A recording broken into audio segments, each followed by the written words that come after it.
Você acha que o seu curso é latino-americano? Pouquíssimo. Eu acho que não. 20%. Não, no geral o currículo não é. É bem eurocêntrico. Eu considero que sim. Não. Cara, eu sinto que é assim. Não. Sim, acho que sim. Eu acho que nas matérias de base não tem muitos estudos, assim, de coisas latino-americanas, mas quando você vai indo mais pra frente do curso, acaba que alguns professores, eles trazem algumas discussões, especialmente na área de ecologia. Porém, tipo, em disciplinas eu acho mais de laboratório, coisas mais teóricas, a gente não fala muito sobre isso, então acho que tem uma grande falta, assim. E é engraçado porque na biologia eu imagino que seria muito importante, inclusive, ter estudos sobre cultura indígena, etc. E não se tem muita coisa sobre isso. Acho que tem disciplinas isoladas que não conversam muito bem com as outras do curso, sabe? Eu acho que tem que descolonizar, senão a gente vai continuar produzindo uma ciência hegemônica que vai ser eurocêntrica e etc. Nunca uma ciência que é verdadeiramente nossa. E isso começa muito no ensino em sala de aula. Querendo ou não, tipo, a gente tende a ter um currículo com muito embasamento europeu, então é um curso muito eurocentrizado, né? Então acaba que acesso às outras culturas que nós temos é mais de material complementar. Então é muito difícil, né, esse material básico e direto ter um material mais latino, por esse lado de cá, a não ser Europa, né? Cara, a gente até estuda bastante história do Brasil, então lê um tanto de literatura brasileira, tem algumas literaturas da América Latina, porque a gente estuda América bastante no curso, mas justamente por isso, assim, considerando que é um curso de história, a gente tem que estudar a realidade latino-americana, a realidade do nosso país. Eu sinto que é muito pouco, assim, que a gente estuda. Não saio do curso, tô terminando agora, não saio do curso sentindo que eu compreendo a América Latina por conta do curso, é muito mais por fora. Falta a gente pensar realmente em bibliografias que façam sentido pra nossa realidade, assim, tipo, ler mais autores negros, autores indígenas, a gente estudar realmente a realidade latino-americana como ela foi composta, e não a partir da visão dos europeus, que é outro problema. Isso é algo que enfatiza algo muito importante, que é a criação de tecnologia e de conhecimento na América Latina. Eu acho que, principalmente a engenharia mecânica, ela tem uma base muito consolidada na Alemanha e nos demais países europeus. Eu acho que dificilmente essa situação vai mudar, mesmo com todo o incentivo do mundo, que não tem, né, inclusive. O Brasil tem uma taxa de formação de engenheiros mecânicos muito pobre, tanto quanto os outros países da América Latina. E eu não vejo nenhum prognóstico disso mudar. Boa parte do que a gente estuda é pautado em literatura internacional, mas eu acho que também sim, assim, a gente sempre tem uma correlação com a literatura brasileira, que as diretrizes brasileiras de cada sociedade, né, de cada especialidade médica, passa baseado em estudos realizados com a nossa população. Então eu diria que, sim, não é puramente latino-americano, mas sim, existe também um embasamento com a nossa realidade. A gente tem algumas disciplinas no nosso currículo ainda que são voltadas para história do Brasil, e a gente também tem história da América Latina. Então, querendo ou não, a gente vê uma parte disso, mas acho que acaba sendo meio superficial.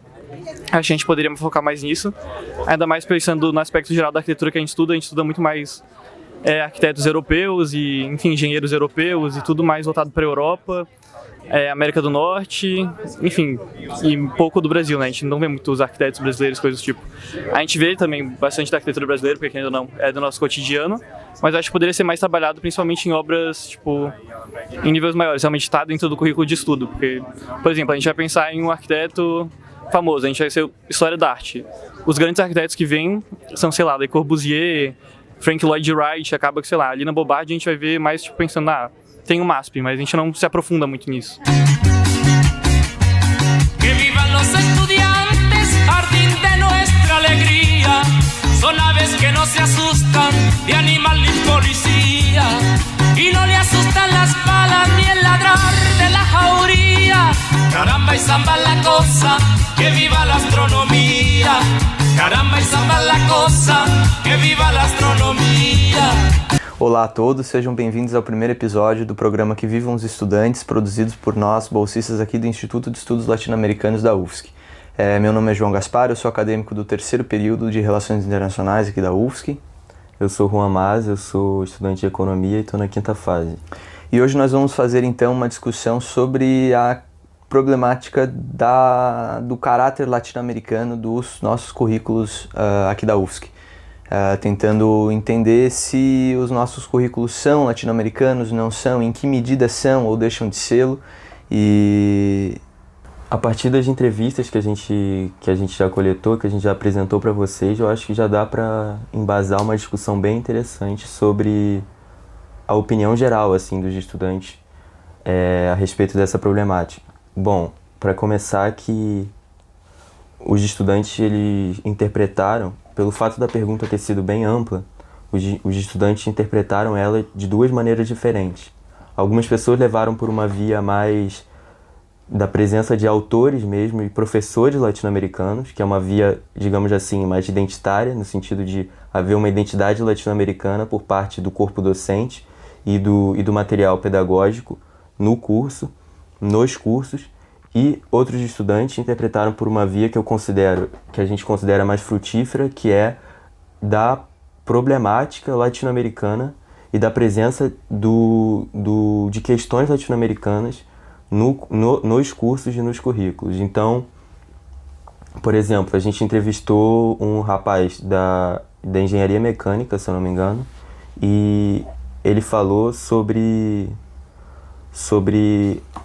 a falta de uma discussão da dependência tecnológica no curso dele.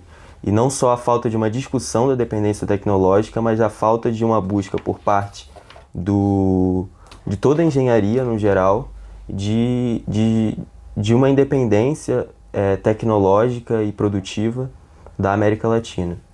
A gente, então, discutindo, veio a considerar esse segundo caminho que o Juan apontou, de pensar o caráter latino-americano dos nossos cursos como mais no sentido do que a gente pensa, do que a gente cultiva, do que a gente produz de teoria, de produção científica na universidade, do que simplesmente quem está no corpo docente, quem compõe o corpo docente. Até porque, né, Juan, de nada adianta a gente ter um corpo docente latino-americano que reproduz o que é produzido lá fora. Né? E eu acho que essa é uma dos grandes problemas que a gente tem hoje, que acaba desembocando no segundo caminho que a gente identificou ali. Porque como é que a gente vai, então, vir a produzir ciência essencialmente latino-americana, com teoria latino-americana, pensando temas latino-americanos, se nós temos um corpo docente inteiramente comprometido com o que é produzido lá fora, né? Outra coisa que a gente notou, conversando com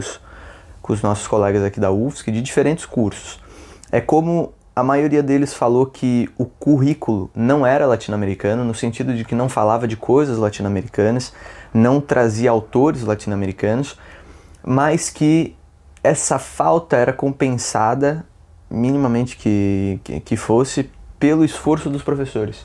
Então aí me parece que tem uma contradição importante da gente pensar, da gente analisar, que é, de um lado, um corpo docente latino-americano, de pessoas da América Latina, que talvez tenham se formado no exterior, tenham se graduado no exterior, tenham buscado suas pós-graduações no exterior e que vieram para cá e hoje reproduzem o que aprenderam lá fora, talvez até por necessidades materiais acima de qualquer coisa, e por outro, professores que se formaram lá fora, se formaram aqui dentro, mas que compreendem a necessidade de se romper com essa hegemonia, né, com essa colonização pedagógica que nós temos, assim.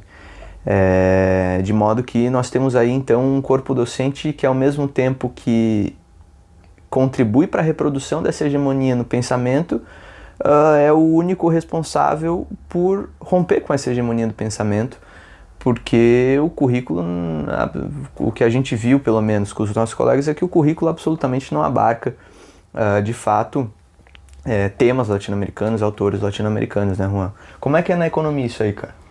Então, na economia é bem complicado, porque além da falta de autores latino-americanos, a gente tem uma concentração e uma monopolização da produção acadêmica e da leitura em torno dos manuais, que, vamos dizer assim, eles acabam com o debate, não só o debate que abre caminho para a discussão de questões latino-americanas, mas também com o próprio debate crítico dentro do pensamento central, dominante.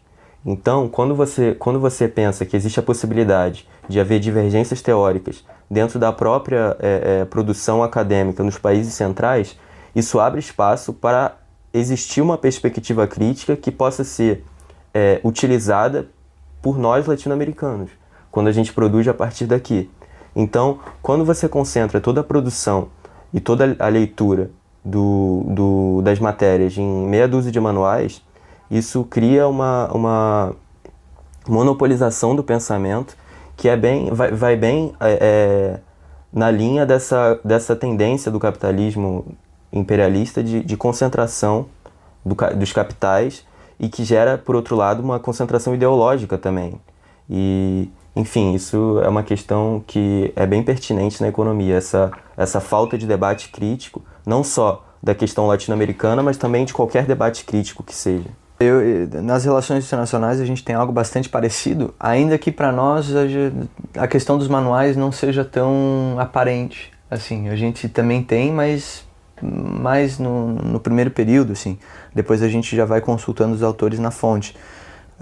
Mas isso que você falou, assim, que a gente pode dizer é o que o Arturo Jauretti vai falar lá da colonização pedagógica. Inclusive fica a recomendação para vocês assistirem o Pensadores da Pátria Grande sobre o Arturo Jauretti, que foi apresentado pela professora Camila Vidal, aqui do IELA.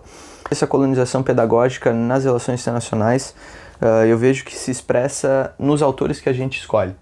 E olha que interessante, isso não é algo novo. Então, essa discussão sobre a questão da hegemonia de um pensamento anglo-saxão nas relações internacionais não é algo novo. Por exemplo, em 2003, a Elaine Tickner publicou um artigo na International Studies Perspectives.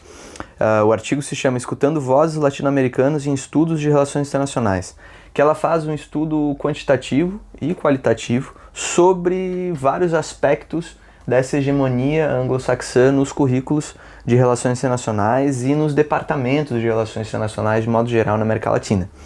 E ela identificou em 2013, hein, gente, que 68% dos textos incluídos nos planos de ensino das cadeiras de teoria das relações internacionais na América Latina eram textos, entre aspas, clássicos das RI. Leia-se Relações Internacionais estadunidense e britânica. Bom, o que é mais interessante nesse resultado não é nem tanto o que foi detectado pela pesquisa, porque é algo que, bom, a gente vive cotidianamente aqui na universidade, no curso. E foi mais no sentido de confirmar isso que a gente sente, né? E ver que isso, bom, não é só aqui que acontece. Mas o que me surpreende é que essa pesquisa é de 2003. O currículo da UFSC de Relações Internacionais é de 2009. Ou seja, se passaram 6 anos desde que esse trabalho, que é basilar na discussão sobre a hegemonia do pensamento em relações internacionais, já havia sido publicado. E quer dizer, o nosso currículo basicamente desprezou essa discussão e continua na mesma linha do que a Tickner apresenta como sendo um problema para o desenvolvimento teórico das relações internacionais. Ela termina o artigo falando, bom, será que as relações internacionais são de fato internacionais no sentido de abarcar os múltiplos mundos nos quais as relações internacionais inevitavelmente se dão? De modo que, bom, a gente tem um núcleo de pensamento e com várias ramificações, é verdade, mas que não só não é produzido em outros lugares, como, assim, os temas que se discute, vamos lá, democracia, interdependência, defesa, segurança, não sei o quê. O que isso diz respeito, de fato, às condições latino-americanas? O que isso diz a respeito do subdesenvolvimento latino-americano? O que isso diz respeito ao fazer ciência num país subdesenvolvido, a fazer relações internacionais num país subdesenvolvido? O que isso diz sobre como um país subdesenvolvido pode se projetar no sistema internacional? Não diz nada, absolutamente nada.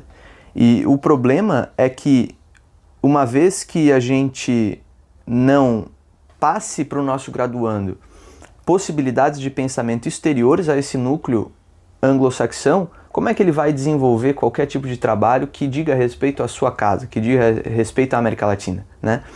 As teorias mais críticas de relações internacionais, que veja, crítica não quer dizer latino-americana, mas crítica anglo-saxã, europeia, são apresentadas para ele no 5º período.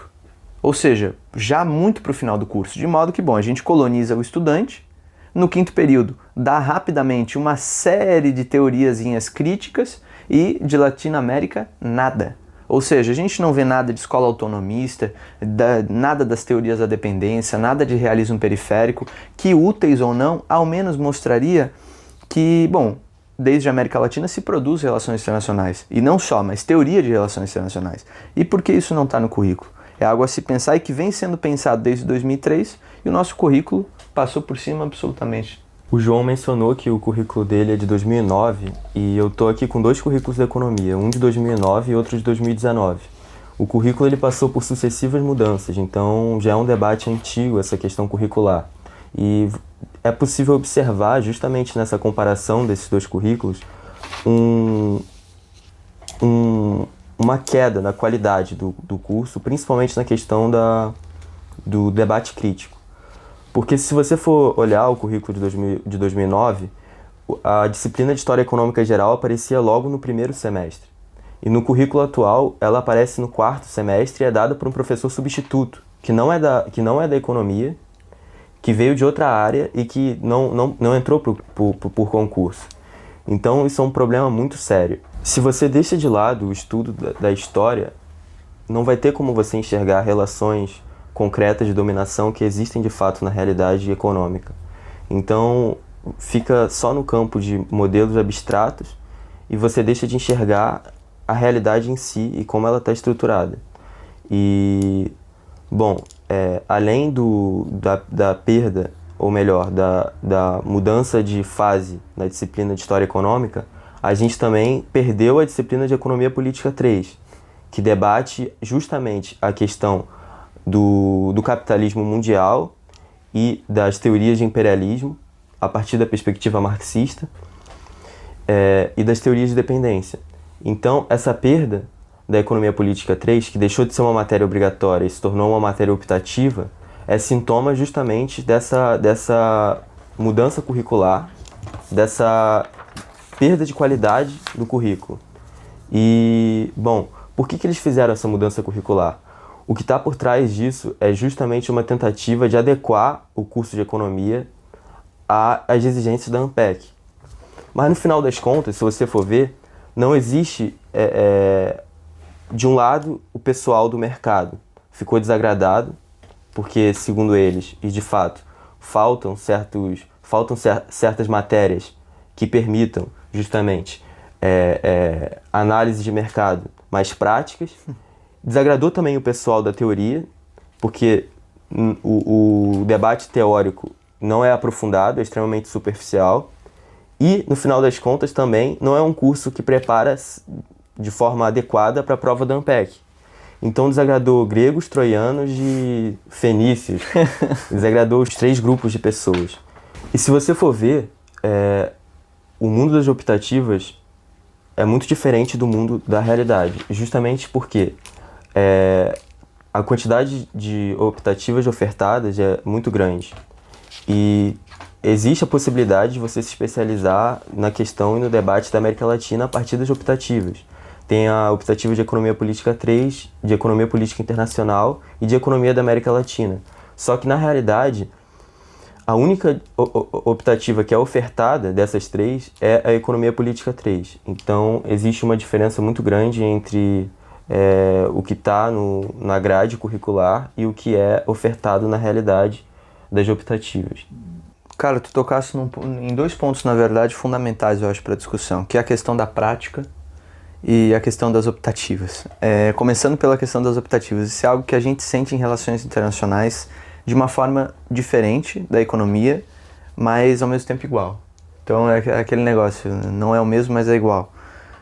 Na medida em que a gente não tem esse número de optativas que possibilitassem, se oferecidas, uma especialização na temática latino-americana, nós não temos. A única optativa, assim, que trata da temática latino-americana, eu arrisco, é aquela que a professora Camila oferece de vez em quando, que é a política externa dos Estados Unidos para a América Latina, né, em que ela faz uma discussão muito interessante sobre o intervencionismo, o imperialismo latino-americano. Então é muito bacana. Agora, fora isso, nada. Então, quer dizer, não tem saída, né? Não tem saída. Então, do seu lado, vocês têm ali discriminados, mas não são ofertados. Do nosso, nem discriminados não são, né? E é aquilo, é esforço individual de professores aqui e ali que tentam, dentro do que podem, estar oferecendo essa formação para nós.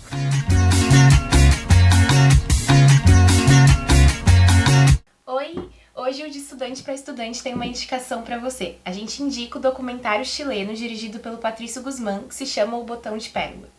Patrício Guzmán é um documentarista chileno, nascido em Santiago, e que ganhou reconhecimento internacional por causa da trilogia de documentários chamada Batalha do Chile, onde ele filmou diversos eventos que culminaram no golpe militar de 73, chileno, liderado pelo Pinochet, e também foi um registro poderoso sobre o governo de Salvador Allende, do qual o documentarista era abertamente apoiador. E justamente por gravar a Batalha do Chile, ele acaba sendo exilado do Chile, mas como ele é muito engajado nas questões políticas e históricas do seu próprio país, ele decide retornar para lá em 2010 e começar uma nova trilogia, que é a trilogia do qual O Botão de Pérola faz parte. Nessa trilogia a gente tem Nostalgia da Luz, de 2010, O Botão de Pérola, de 2015 e o mais recente, A Cordilheira dos Sonhos, de 2019. Em O Botão de Pérola, Guzmán reflete sobre a importância da água para o povo chileno, assim como resgata a memória dos povos originários da Patagônia e denuncia o massacre e o genocídio que sofreram por conta da colonização espanhola. Mas o porquê que o povo chileno deixou de ter intimidade com a vida marinha, já que seus povos originários eram tão íntimos desse mar? São esses questionamentos que Guzmán vai explorar através de narrações filosóficas e das entrevistas também com os descendentes desses povos originários que foram dizimados e entrevistas também com os sobreviventes da ditadura. O que une todas essas temáticas e que revela o ponto principal do documentário é o Botão de Pérola. Ele é primeiramente entendido como um apelido do nativo que foi vendido a preço de um botão de pérola pelo colonizador e, segundamente, como o próprio botão das roupas dos corpos desaparecidos no fundo do mar. E o questionamento que fica por todas essas associações e sugestões do documentário é: o povo chileno é unido pelas histórias de extermínio sistemático? E se você se interessou, não deixa de conferir esse documentário e outros títulos da filmografia desse documentarista interessado em discutir a América Latina. Discuta você também e se liga que logo a gente tem novas indicações para vocês. E também não esqueça de ficar por dentro das redes sociais do Yellow e acompanhar todo o conteúdo que é produzido por aqui.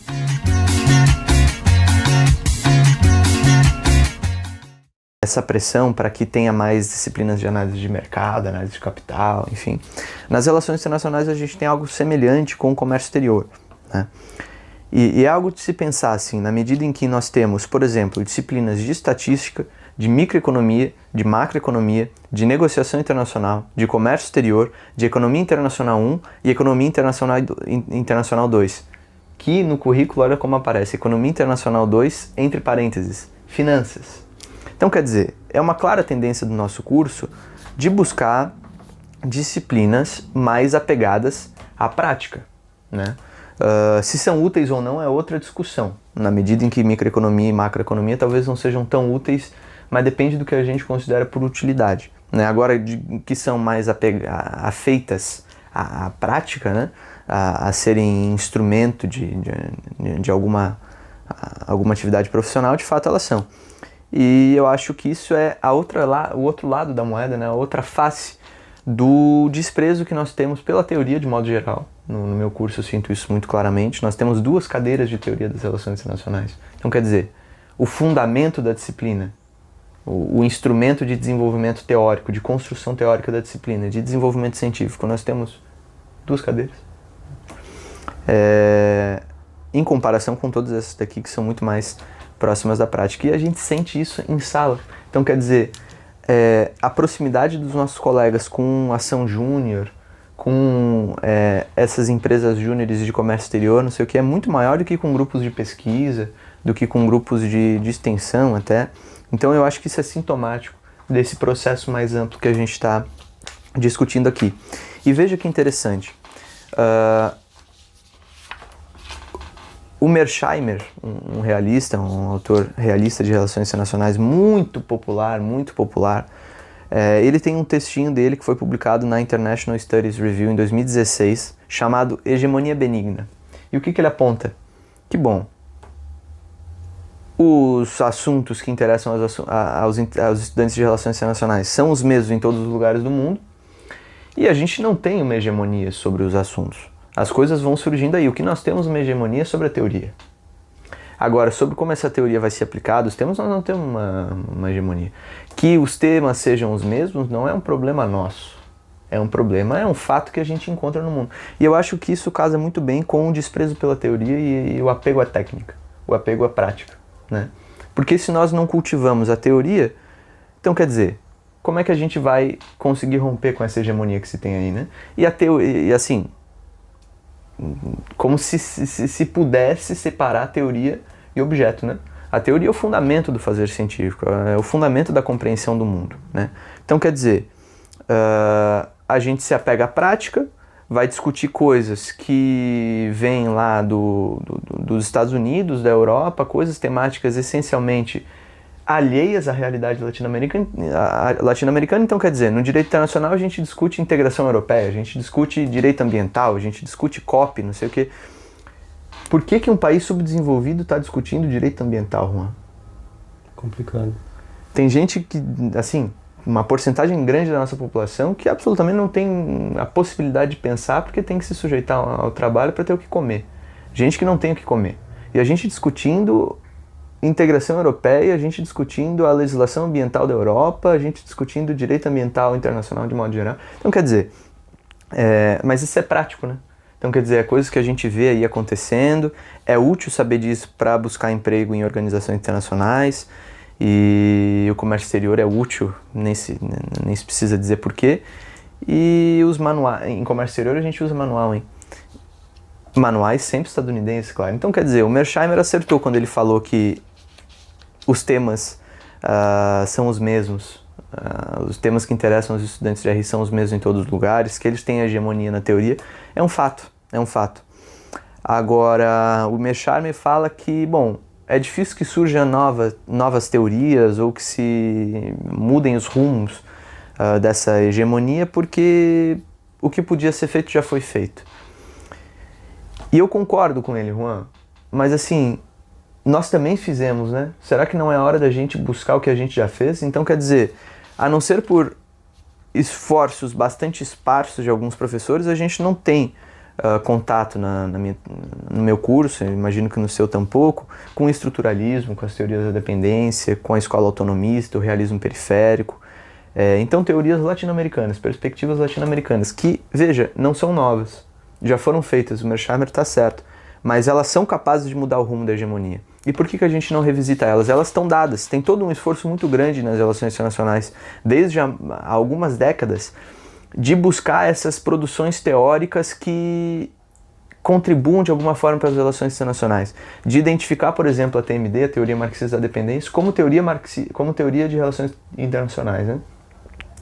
De identificar a TMD, por exemplo, a Teoria Marxista da Dependência, como teoria de relações internacionais. E que esforço é feito hoje no nosso curso para isso? Não tem cadeira obrigatória ou optativa na graduação, na pós-graduação. Então, quer dizer, a gente passa por toda a nossa graduação sem ter contato nenhum com isso. Então, de fato, o que o Mearsheimer identificou tá certo. E veja, Mearsheimer é estadunidense, hegemonia benigna, o nome do texto. E o que a gente está fazendo para quebrar com essa hegemonia benigna, que a gente vê que não é tão benigna assim, né? Então, quer dizer, tá certo e aparentemente a gente não está fazendo nada para mostrar que ele está errado. É muito complicado essa questão e eu acho que para quebrar essa hegemonia benigna é necessário não só uma postura, como você falou, teórica, que é fundamental, a construção de uma teoria crítica latino-americana, mas também uma postura ativa de criação de uma unidade latino-americana que vá além do que o Darcy Ribeiro chamou. O Darcy Ribeiro ele fala que o principal fator de unidade da América Latina é a condição de dominada. é a forma como se estruturou a sociedade dependente latino-americana, independentemente se a colonização foi espanhola ou portuguesa.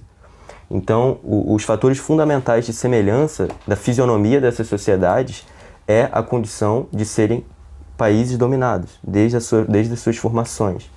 Então, eu acho que, para além de entender a dominação e como se dá esse processo de dominação, é necessário uma postura ativa por parte das universidades dos países latino-americanos, justamente para quebrar de forma concreta essa hegemonia benigna e começar a produzir não só uma análise teórica, mas também uma construção prática de unidade. Então, quando se fala de união da América Latina, o papel da educação nisso pode ser quebrar justamente essas fronteiras e fomentar a criação de fato de uma unidade real que vá além dessa condição de países dominados.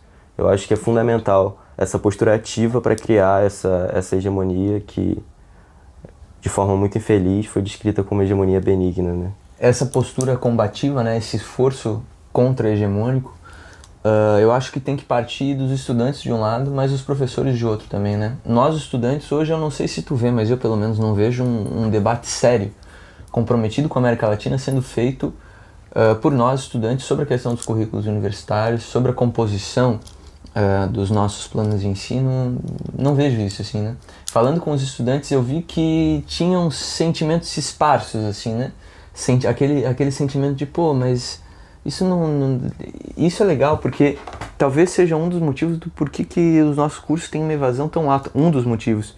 Porque, assim, o cara senta na sala, lê texto de 70 anos atrás falando de uma condição pós-Segunda Guerra Mundial, olha pro mundo, não casa, não bate. Então, quer dizer, o cara outra situação, o cara tem que trabalhar o dia inteiro, vem aqui para ficar discutindo direito da União Europeia. O que isso diz da vida dele, né? Então, quer dizer, eu acho que isso é esse desapego da nossa realidade latino-americana, né? Explica muito já a evasão dos nossos estudantes, esse desinteresse pelo curso. E veja, isso é algo que a gente vê conversando com os estudantes quando eles têm esse sentimento, né? E sempre um sentimento triste. O sentimento de, pois é, meu curso não fala sobre isso, meu currículo não aborda. Mas é sempre os professores que às vezes trazem alguma coisa e tal. E é sempre algo triste. A gente vê que, assim, tem um sentimento generalizado, assim, de, poxa, que pena. Né? Agora, um esforço para discutir isso, eu acho que a gente tem que tentar construir, né? Para fazer essa discussão. E esse projeto aqui do IELA vem justamente nesse sentido, para colaborar com essas construções, dessas discussões. E esse é um lado, né, dessa luta, eu acredito, e do outro, os professores, claro. Porque o que tanto o Mearsheimer traz, a Titchener traz, e que a gente já falou ali, a gente vê, é que na maior parte das situações o professor não está comprometido com a América Latina, né, irmão? Então, assim, por algo que não é um problema dele, não é algo pessoal, mas que a falta do senso crítico, né? Então foi para fora, se formou lá, foi socializado nas formas de fazer ciência dos gringos, volta para cá, vai fazer ciência como um gringo, né? Então isso é algo que o Mearsheimer aponta como um fator importante para a reprodução dessa hegemonia que ele chama de benigna. A Titchener apresenta isso como uma problemática. Então, quer dizer, nós nos formamos aqui, conseguimos alguma bolsa, vamos fazer mestrado e doutorado fora, voltamos para cá, passamos num concurso e vamos começar a produzir conforme a gente aprendeu no mestrado e doutorado lá fora, né? Então são raros os casos de professores que fazem esse movimento, voltam para cá e criticam, né, o que fazem lá fora, né? A Camila é uma delas. Então, eu acho que a gente tem que tentar exigir mais isso, né? Exigir. Afinal, é uma relação mútua, professor e o aluno, né? Então, a gente tem que ser exigido mais, claro. Então, quer dizer, botar mais coisa latino-americana no currículo é exigir que nós façamos as leituras, façamos as discussões sérias, né? Que nós nos dediquemos à produção acadêmica, à produção teórica, à pesquisa, desde a graduação, desde quando a gente puder, né? Então, quer dizer, um engajamento com a universidade maior que a gente vai ter que ter, claro. Mas a outra parte a gente tem que exigir isso dos professores também, né? Um posicionamento mais crítico e claro, falando com os estudantes, e a gente sente isso, há esforços por parte de alguns dos nossos professores por fazerem isso, mas se não for, é o que você falou, se não for uma unidade, de um lado por parte dos estudantes e de outro por parte dos professores, a gente não vai a lugar nenhum, né, Juan? A hegemonia vai continuar aí. Afinal, a hegemonia nunca é uma opinião que todo mundo tem, né? É a opinião da maioria, a opinião do mais forte. Né? É isso, o consenso que está posto. É o senso comum que acaba sendo reproduzido, né?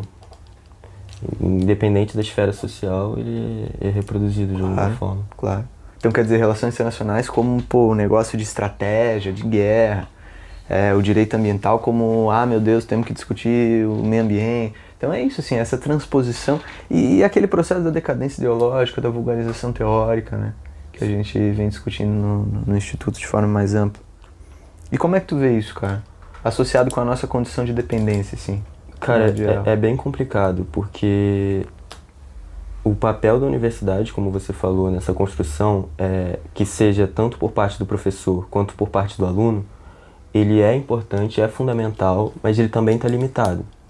Porque não dá para querer você avançar em um aspecto da sociedade, o aspecto educacional, o aspecto cultural, de uma forma, dar vários passos, enquanto, de outro lado, a dominação econômica, a estrutura econômica continua ali presente. Então, o aspecto da dominação cultural, ele é condicionado pela forma de dominação econômica que está imposta na nossa sociedade. Então, isso que você falou sobre a questão da unidade dos professores, dos alunos, e de uma busca ativa por parte de toda a universidade por essa integração da América Latina, por essa criação teórica de um estudo latino-americano e que rompa as fronteiras nacionais e que, de fato, pelo menos no campo educacional, consiga fomentar justamente a construção dessa unidade latino-americana, é fundamental e pode justamente dar uma fagulha para que essa contraparte da sociedade, essa base material da sociedade, seja transformada. Então, o papel da universidade é limitado, o papel da educação é limitado, mas ele é fundamental justamente para tirar o senso comum da cabeça das pessoas e fazer com que elas adquiram uma consciência e uma vontade de transformação e que, na prática, isso se manifeste na luta dos movimentos sociais, na luta popular, enfim. Ô Juan, e essa questão material é tão latente porque, por parte de nós estudantes, renegar a esse internacionalismo medíocre que está aí nas relações internacionais, por exemplo, esse internacionalismo que é um cosmopolitismo, boas vibrações, assim, esse negócio de tô só de passagem nesse mundo, quero, sabe? Para um internacionalismo com fundamento ético, no sentido de entender a América Latina como uma unidade, de entender a nossa pátria grande como tal, né? Isso pressupõe que nós façamos algumas renúncias, né? Então, renúncias a algumas bolsas, renúncias a alguns empregos, renúncias a algumas coisas que seriam dadas, né, para um bacharel em relações internacionais, ou, como se costuma dizer, para um internacionalista. Na minha área isso é muito claro. Falando dos professores, igualmente, é renegar bolsas, é renegar postos de trabalho, é renegar espaços de fala de muita visibilidade, né, nos jornais e não sei o quê. Mas a postura crítica pressupõe exatamente uma abdicação, sempre foi assim, né? O Che fala no livrinho dele, do Homem Novo em Cuba, exatamente tudo que a revolução exige, né? Então, e que é absolutamente material, né? Absolutamente material, então quer dizer, diz respeito às nossas carreiras, às nossas profissões, às nossas possibilidades enquanto bacharel em relações internacionais, economista, né? Igualmente para os nossos professores. Mas é algo que tem que ser feito pelo nosso povo, eu acredito, né, Juan? Sem dúvida, sem dúvida. Essa postura de compromisso, ela hoje em dia está basicamente morta na maior parte dos cursos e é bem raro que os estudantes, e isso é algo que é possível de ser transformado, escolham seguir pelo caminho justamente da crítica e da busca por uma transformação social, e não é por culpa dos estudantes, não é porque eles são piores ou... É o condicionante material que você... Sim, exatamente. Não há nem um acesso a essa perspectiva crítica. Uhum. Então eles aceitam essa realidade e buscam se inserir nela da melhor forma. Claro. E aí na economia tem um problema muito grave também nesse sentido, que é os melhores estudantes, eles não são direcionados para o debate teórico, muito menos para o debate teórico crítico e para a construção de uma unidade latino-americana. Eles são direcionados para o mercado. Então, os melhores estudantes, eles terminam no mercado financeiro, servindo da forma mais vil ao capital, sem que, no fundo, eles sejam culpados por causa disso. Claro. Essa questão que você mencionou do condicionante material acaba aparecendo como uma imposição quase que necessária. Uhum. Nesse sentido é importante que se coloque bem claro, Juan, que não é em absoluto uma questão moral, né? Mas é uma questão ética, acima de tudo, né? Então, quer dizer, a gente se comprometer com a classe trabalhadora, a gente se comprometer com o nosso povo, ao fim e ao cabo, né? Até porque nós estamos aqui, nós somos bolsistas, a gente, no fundo, é mantido por eles, né? E me parece bastante, agora numa perspectiva moral, hein? Me parece bastante execrável, para se dizer o mínimo, que nós, estando aqui muito financiados por eles, nós não trabalhássemos por eles, né? Mas bom, gente, vamos encerrando então esse primeiro episódio do programa Que Vivam os Estudantes, produzidos por nós, bolsistas do Instituto de Estudos Latino-Americanos aqui da UFSC. E eu acho que para fechar a nossa discussão, o que a gente viu aqui e buscou trazer para vocês é como é necessário um esforço por parte dos discentes, por parte dos docentes da nossa universidade em busca de um caráter mais latino-americano nos nossos cursos, né?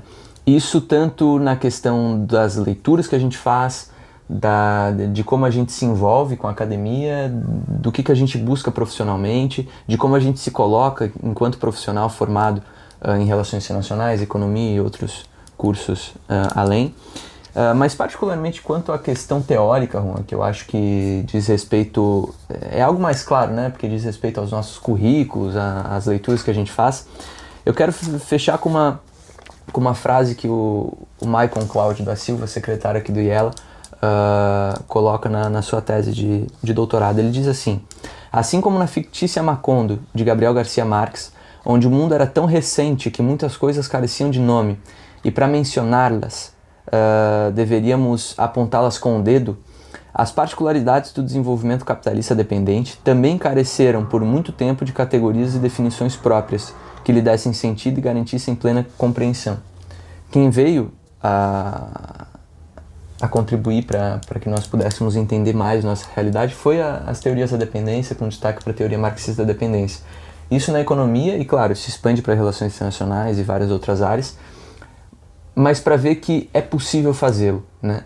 Que o desenvolvimento teórico não é algo estanque, né? Como o Mersheimer traz, enfim, como se pode pensar. E as coisas não estão todas dadas, não estão todas feitas. E o desinteresse que a gente vê aí pelos cursos e coisas, eu acho que é muito reflexo disso. Então cabe a nós discutirmos o nosso currículo junto dos nossos professores, dos nossos colegas, para que a gente mude essa situação e para que a gente produza, colocando a América Latina como objeto, mas como referencial também. Eu acho que isso é, sem dúvida, imprescindível, né? E, bom, gente, é isso. Muito obrigado pela audiência de vocês. Coloquem nos comentários as suas opiniões, divulguem, compartilhem o vídeo, deixem o seu likezinho aí. E muito obrigado e até a próxima. Acho que mais momentos dentro das disciplinas que a gente foca a atenção para a produção audiovisual latino-americana, ou talvez mais autores que sejam notórios, ou talvez consumir mais conteúdo latino-americano. Latino-americano também nessa definição, assim. Definir um pouco melhor o que é essa definição. Como é que você definiria? Talvez colando um pouco mais essa definição com aquilo que é meio que decolonial, assim. Não só, tipo, ser argentino ou ser chileno ou qualquer outro tipo, mas ser também primordialmente decolonial, anticapitalista. Eles trazem um repertório assim com vários autores que são latino-americanos e eles dão uma ênfase bem grande em valorizar o conteúdo epistemológico que é produzido no nosso país aqui no Brasil, na América Latina como um todo. Então, acredito que sim. Eu acho que Relações Internacionais é um curso que a gente pesquisa muito, a gente pensa muito as relações internacionais entre países, mas eu acho que a gente olha muito pro Brasil e como esse processo de exploração, sabe? Eu acho que é um curso que faz a gente ter um mínimo de critério pra gente olhar esses aspectos, assim. O nome do nosso curso literalmente é uma palavra, tipo, de outro país. Podia em países latinos que falam espanhol, eles chamam de desenho, né? Só que a gente não traduz para design para desenho, a gente fala design igual todos os países em inglês. Projetar coisas que para o nosso local faz mais sentido a gente estudar sobre ele, para entender as necessidades dele, que é totalmente diferente de países de primeiro mundo, né? Que foram colonizados por outros países, enfim, ou que não foram colonizados também, né?